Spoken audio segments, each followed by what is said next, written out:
Everyone, welcome to today's session on Software Development Lifecycle SDLC for project managers. If you're a non-technical project or a program manager, this session is for you where we'll try to break down the technology and the different technicalities of SDLC. So why does this matter?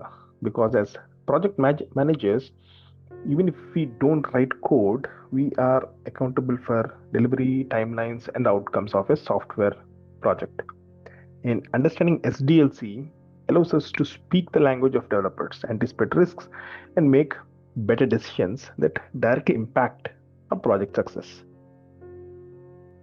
So let's start with the agenda for today. Here's what we'll be covering. We'll start with what this SDLC is, then walk through each phase: planning, design, implementation, testing, deployment, and maintenance.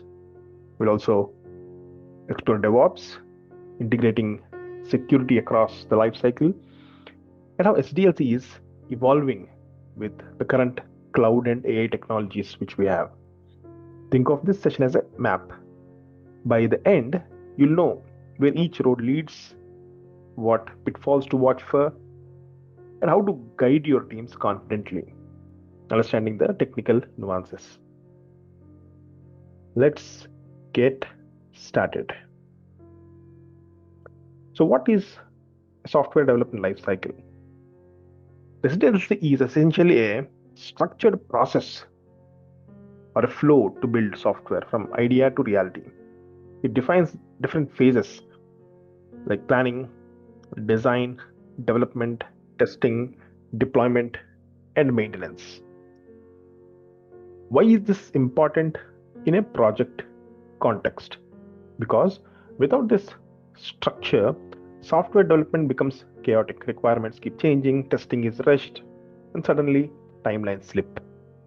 With SDLC, you'll gain predictability, transparency, and improved quality control. Industry research shows projects using a formal SDLC practices and phases reduce failures by 35% and improve on the on-time delivery.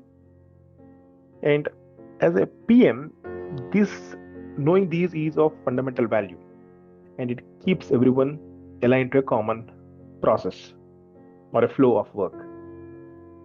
So, why SDLC matters for project success? These are the few things. Quality assurance, firstly. So it ensures standards, reviews, and testing. That means fewer bugs in production and much happier stakeholders. Risk management. Catching issues early is much far cheaper and better than fixing them later. Imagine discovering a security flaw after launch. The cost and brand image can be huge. Transparency. SDLC provides a kind of a roadmap. You can give your stakeholders realistic updates instead of vague guesses.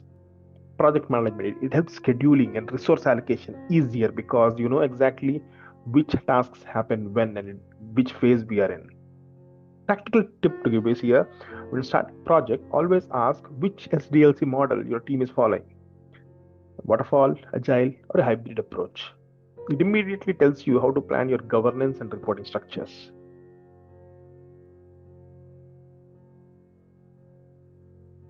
Let's move on to the next one.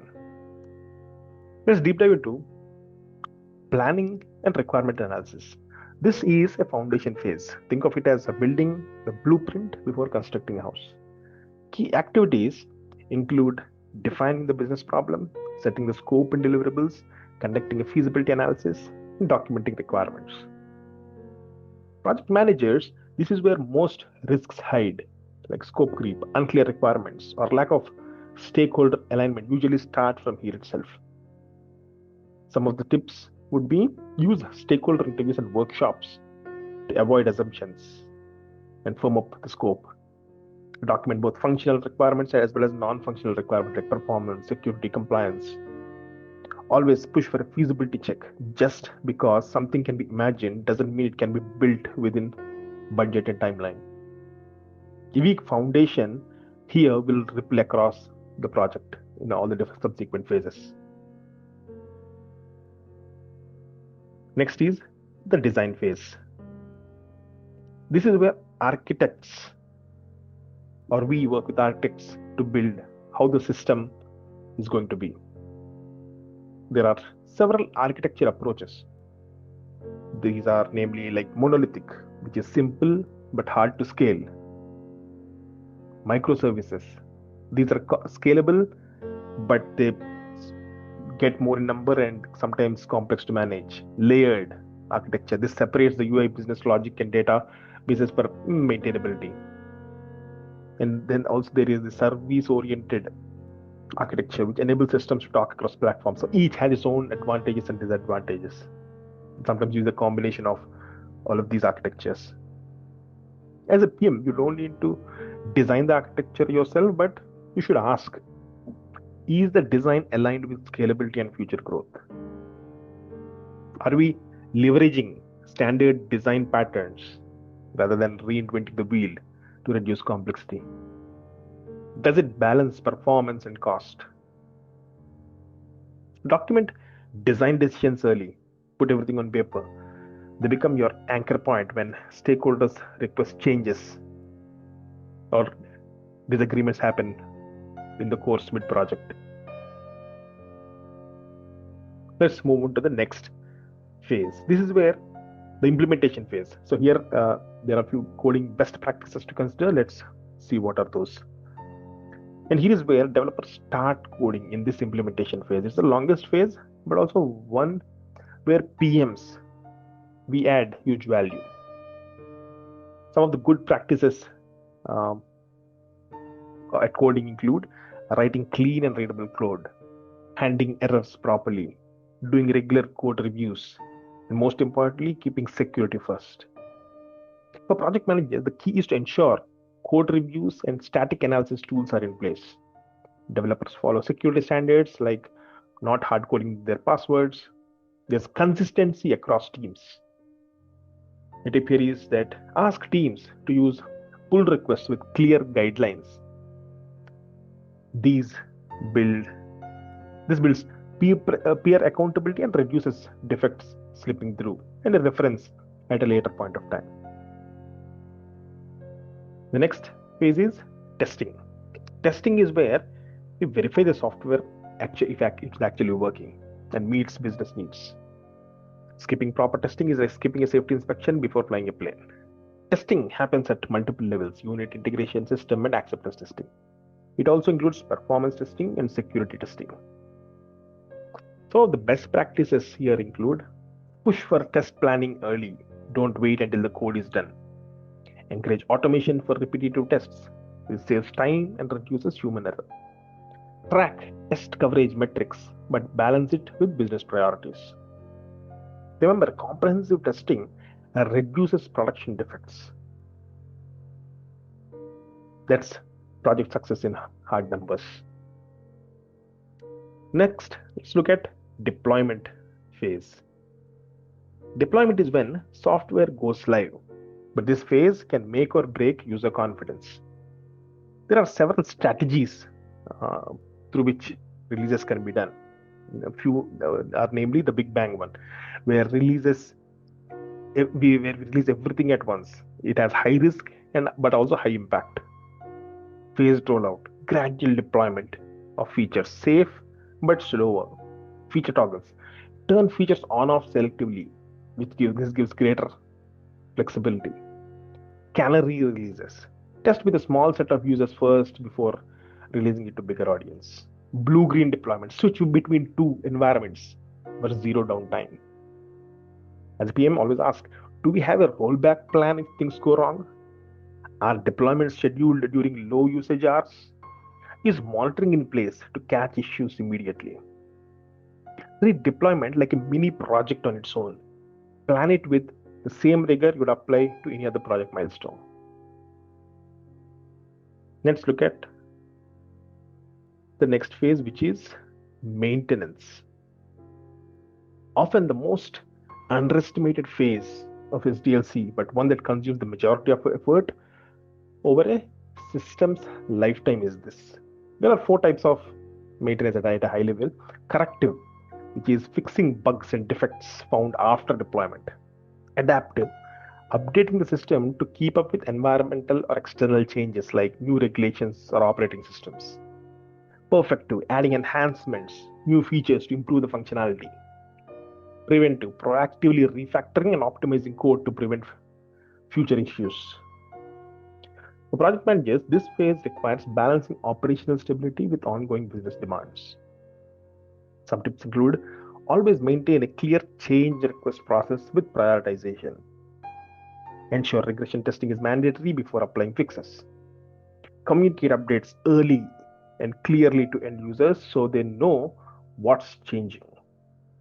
Think of maintenance as sustenance engineering rather. It's not just about keeping the lights on, but about extending the value of your software investment.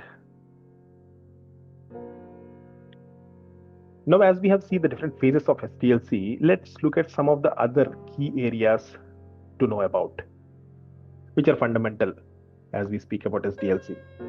First is DevOps practices.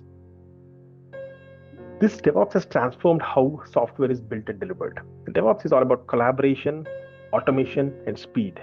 It bridges the gap between development and operation so that code can move from commit to production faster with fewer errors. Some of the key practices here include continuous integration, where developers frequently merge code into a shared repository, where automated builds or tests are run. This ensures integration issues are caught much early. And then continuous delivery extends CI/CD by automating these pipelines so every change is deployment ready. Infrastructure as code. Instead of manual server setups, infrastructure is provisioned through code, making environments consistent and reproducible. Monitoring and logging, giving teams real-time visibility into performance and issues. For project managers, embracing DevOps means shorter feedback loops, more predictable releases, and a culture of shared responsibility. When introducing DevOps, start with small pilots. Let one team adopt CI/CD pipelines before scaling to the entire organization. Next, the key concept is security. Security used to be an afterthought, tested only at the end, but today with increasing cyber threats, security must be baked into every SDLC phase. And here's how we do it. Planning. Identify sensitive data, compliance requirements, security controls upfront at the planning phase itself.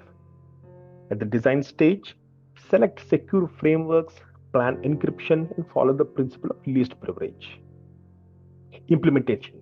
Ensure developers follow secure coding practices and run automated security scans.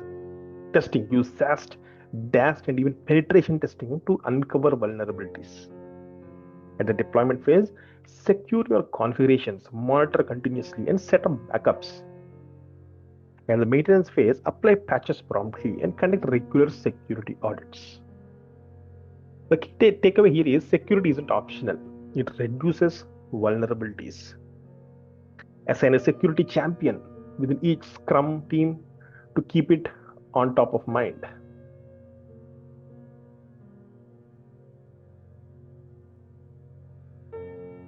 SDLC in the cloud era. Cloud computing has redefined SDLC. No longer are teams tied to physical infrastructure. Instead, they spin up environments on demand. Key impacts on SDLC include understanding of the service models, IaaS, PaaS, SaaS, affect how much responsibility your team takes and how much responsibility lies with the provider. Cloud native platforms, microservices, serverless improve scalability but add management complexity. Dynamic environments, testing environments can be provisioned instantly, reducing bottlenecks. Continuous delivery. Cloud enables near zero downtime releases. Cost management, pay as you go, is powerful but requires monitoring to avoid budget overruns. For project managers, the opportunity is speed and flexibility. Studies show that cloud adoption accelerates development cycles by 20 to 30%. Always include cloud cost governance in your project plan. Teams often underestimate this. Artificial intelligence. So AI is becoming a game changer in software development, as we all know. It brings automation and intelligence at every SDLC phase. Like at planning, AI can analyze past projects and improve estimation accuracy and give the planning templates. Design and implementation stage. So AI can generate the boilerplate code. It can perform code reviews and even suggest UI improvements. At testing and deployment, these AI generative testing tools can generate test cases, predict defects, anomalies in production. At maintenance and support phase, predictive maintenance spots issues before users do, while AI chatbots handle first level support. AI doesn't replace people but amplifies their efficiency. Introduce AI gradually, start with AI based test automation or code review tools, then expand into predictive analytics. Let's look at the different tools in this SDLC landscape. So no SDLC is complete without the right tool set. Some of the modern ecosystem of tools at our hand include for project management, we have Jira, Azure DevOps, Monday, Asana, source control, GitHub, GitLab, Bitbucket, CI/CD Jenkins, Circle CI, GitHub Actions, for testing Selenium, Postman, Cypress, monitoring New Relic, Datadog, Prometheus, documentation Confluence, Notion, GitHub Wiki, and so on. For project managers, selecting tools isn't just about the features it has, but we need to consider integration with existing systems, the learning curve for our teams, scalability as the project goes, and of course the compliance requirement. Avoid too many tools sprawling up. Pick a well-integrated ecosystem rather than too many disconnected tools. So this brings us to the end of this video. So before we wrap up, let's summarize the key lessons. Select the right SDLC model based on project needs and team maturity. Integrate security throughout the lifecycle, not just at the end. Leverage cloud and AI for speed and quality. Establish meaningful metrics to drive continuous improvement. Balance discipline with flexibility. Too much rigidity slows progress. Too much freedom creates chaos. As product managers, our role is to not to write code, but enable delivery. It means asking the right questions, ensuring governance, and guiding stakeholders with confidence. Some implementation guidance include these are the few key points. Assess your current SDLC practices against industry benchmarks. Identify improvement opportunities in each phase. Create a roadmap for adopting best practices and tools. Invest in team training, because even the best process fail without adoption. Remember that best SDLC is not one size fits all. It evolves with the organization, with the teams, while keeping focus on delivering business value through quality software. Thank you for joining this session on SDLC. I hope this gave you the clarity to engage confidently with your technical teams and get familiar with some of the key concepts of SDLC. If you find this helpful, don't forget to like, share, and subscribe. See you in the next video. Thank you for watching.